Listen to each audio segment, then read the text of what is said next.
High বন্ধুরা, আজকের ভিডিওতে আমি দেখাবো কিভাবে আপনার নিজের ফেসবুক অ্যাকাউন্ট ডিলিট করবেন। নিজের ফেসবুক আইডিতে যাবেন। ফেসবুক আইডি ওপেন করার পর ডান দিকে একটা থ্রি বাটন অপশন আছে, থ্রি বাটনে ক্লিক করবেন। ক্লিক করার পর নিচের দিকে একটা অপশন আছে সেটিংস অ্যান্ড প্রাইভেসি। এরপর সেটিংসে যাবেন। এরপরে অ্যাকাউন্ট সেন্টারে ক্লিক করুন। অ্যাকাউন্ট সেন্টারে যাওয়ার পরে অ্যাকাউন্ট সেটিং বলে একটা অপশন আছে, অ্যাকাউন্ট সেটিংয়ে যাবেন। তারপর পার্সোনাল ডিটেলে যাবেন। পার্সোনাল ডিটেল বলে একটা অপশন আছে, দেখবেন সেই পার্সোনাল ডিটেলে ক্লিক করবেন। নিচের দিকে একটা অপশন দেখবেন account ownership and control. Account ownership and কন্ট্রোলে ক্লিক করবেন।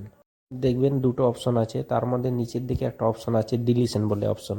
ডিঅ্যাক্টিভেশন বা ডিলিশন অপশনে যাবেন। এরপর একটা নতুন পেজ ওপেন হবে, সেখানে ডিঅ্যাক্টিভেশন আর ডিলিট অপশন দেখতে পাবেন। ডিলিট অ্যাকাউন্টে ক্লিক করবেন। ডিলিট অ্যাকাউন্টে ক্লিক করলে আর একটা পেজ ওপেন হবে, সেখানে অপশন চাইছে। অপশন আপনি কেন এই অ্যাকাউন্টটাকে ডিলিট করতে চাইছেন সেই রিজনটা দিয়ে দেবেন। এই ফেসবুক আপনার কাছ থেকে জানতে চাইছে কেন অ্যাকাউন্টটাকে আপনি ডিলিট করতে চাইছেন। অ্যাকাউন্ট ডিলিট করার কারণ দেওয়ার পর কন্টিনিউতে ক্লিক করবেন।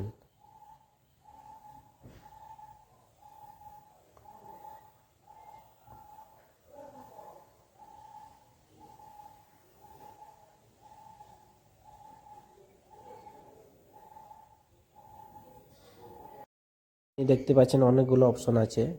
ডিঅ্যাক্টিভ অ্যাকাউন্ট, মেসেঞ্জারটাকে ডিঅ্যাক্টিভ করার জন্য। তারপর এখানে আছে আপনার যে পোস্টগুলো আছে সেই পোস্টগুলোকে সেভ করে রাখার জন্য বা ডাউনলোড করে রাখার জন্য বা ট্রান্সফার করার জন্য অপশনও দেওয়া আছে। যে কোনো একটা অপশনে ক্লিক করবেন।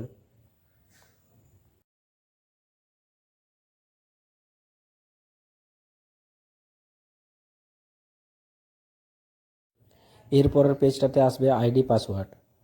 এই ফেসবুকে যে আপনি যে পাসওয়ার্ডটা দিয়েছেন সেই পাসওয়ার্ডটা অবশ্যই দিতে লাগবে। এখানে পাসওয়ার্ড দেওয়ার পরে কন্টিনিউতে ক্লিক করবেন। কন্টিনিউতে ক্লিক করার সঙ্গে সঙ্গে আপনার অ্যাকাউন্টটা ডিলিট হয়ে যাবে। ভিডিও ভালো লাগলে একটি লাইক এবং চ্যানেলটিকে সাবস্ক্রাইব করবেন। Thank you.